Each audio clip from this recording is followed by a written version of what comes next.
Smart, quirky, sweet, and pretty. Adjectives many use to describe Bridgette Gearen. Her Aunt Lisa says mom is the description that mattered most to Bridgette. She was a great mother. Loved her daughter. She was putting herself through college and working at a law firm, taking care of her and her daughter and her pawpaw. She lived with her pawpaw, so, they was taking care of each other right there. Bridgette lived in Orange County, graduated from Orangefield High School, and at 28 was on a path to success. She probably would have had her own law firm by now. A bright future cut short during a trip to Crystal Beach in July of 2007. Bridgette and her 2-year-old daughter, Kira, went to stay with coworkers from her law firm at a rented beach cabin on Monkhouse Drive. July 15th, Bridgette left the house late at night. They said she was gone within 90 seconds of stepping out of the beach cabin. She was going down to meet the daughters of the people that was in the cabin, and they were going to go riding on the beach. They were teenage girls at that time, and she never made it there. She was just at the wrong place at the wrong time. Lieutenant Tommy Hansen is with the Galveston County Sheriff's Office Criminal Investigations Division.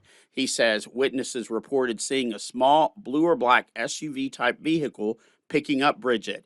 That's the last time anyone's reported seeing the young mother alive. The next thing you know, some military paramedics that were all together camping out together on the beach woke up and opened up the back of their camper truck, and there she was floating in the water right there behind them. It was very horrific.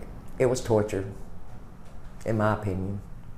It was torture. I would just say that it was, she went through an extraordinarily brutal evening. Lisa says the heartbreak for Bridgette's mother, Pam, her brother, Jimmy, and her daughter is that the killer is free. The pain don't go away, and the wondering of, is this person standing next to me could possibly be it, that person. I work for the public. That thought hits my mind a lot. It's an old case, unfortunately, and it's not a cold case. Lieutenant Hansen has led the investigation from the start. All these years later, it still haunts him. There's a handful of them in my career that I can't walk away from. That's why I'm still doing what I'm doing. And this is surely probably at the top of the list. The transitory nature of the area can make cases tough to crack. We're a tourist area.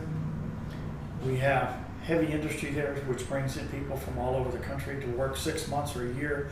And on paper, they don't live there, but they're living there for a year, doing whatever they do.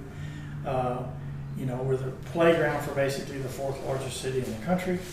So it's amazing how many cases you work, particularly like Galveston on the island or on the peninsula, where you have victims that don't live there, and you have witnesses that don't live there, and you develop suspects and they don't live there. Hurricane Ike, the year after Bridgette's murder, devastated the Bolivar Peninsula and damaged the investigation. A whole lot of people that may have been in conversations or heard things or whatever literally were blown to the wind. They were gone.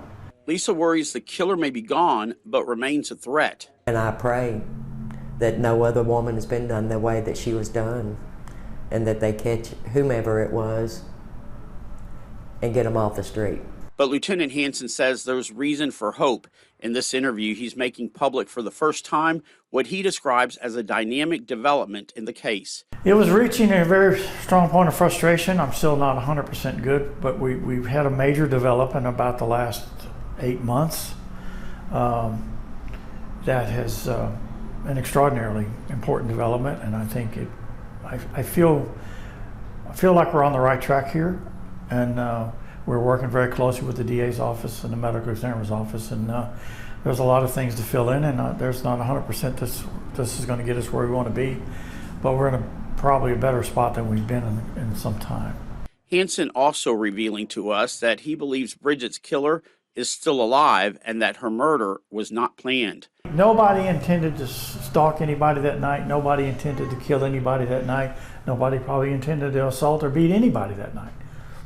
Just a series of events occurred, and here we are. The family continues to plead with the public not to forget Bridgette, and for anyone with information to come forward. Somebody, this person or persons has talked to someone somewhere.